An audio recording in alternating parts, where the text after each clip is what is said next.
അത് നീ ഏതൊരവസ്ഥയിലുമായിക്കൊള്ളട്ടെ, അത് നീ ഏതൊരു വ്യക്തിയുമായിക്കൊള്ളട്ടെ, കർത്താവായ യേശു ക്രിസ്തു, അത് യേശു ക്രിസ്തുവിന്റെ ജീവിതത്തെ മാറ്റിമറിക്കുവാൻ ശക്തിയുള്ളവൻ.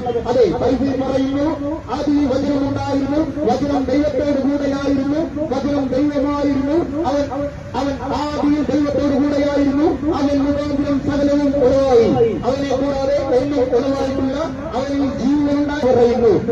കർത്താവായ യേശു ക്രിസ്തു അവനെ കുറിച്ച് പറയുന്നു, അവൻ ദൈവത്തോടുള്ള സമത്വം കാര്യമായി മുറുകെ പിടിക്കണമെന്ന് വിചാരിച്ചു കൊള്ളാതെ, ദൈവത്തോടുള്ള സമത്വം കാര്യമായി മുറുകെ പിടിക്കണമെന്ന് വിചാരിച്ചു കൊള്ളാതെ ദാസരൂപമെടുത്ത് അത് വേഷത്തിൽ മനുഷ്യനായി ഈ താഴ്ന്നലോകങ്ങളിലേക്ക് ഇറങ്ങി വന്ന് മരണത്തോളം, ക്രൂസിലെ മരണത്തോളം അനുസരണമുള്ളവനായി തീർന്നു. അതെ, അതികാരണമത്രേ കർത്താവായ യേശു ക്രിസ്തു തരുന്ന സ്നേഹം, നിന്നെ വിട്ടു പിരിയാത്ത സ്നേഹം, വിട്ടുമാറാത്ത സ്നേഹം. അതെ, ഈ സ്നേഹത്തെ കുറിച്ച് ഞാൻ പറയുവാൻ വെച്ചിട്ടുന്നില്ല.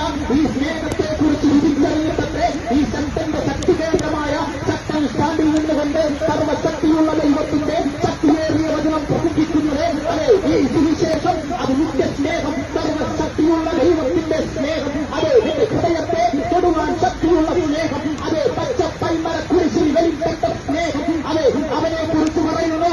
അതെ, ഇന്നേക്ക് 2025 തീരാനും വർഷങ്ങൾക്ക് മുമ്പേ അവൻ നിനക്ക് വേണ്ടി ചങ്ക് പുലർത്തിയ സ്നേഹം. അതെ, ഈ ലോകത്തിൽ ഒരുപാട്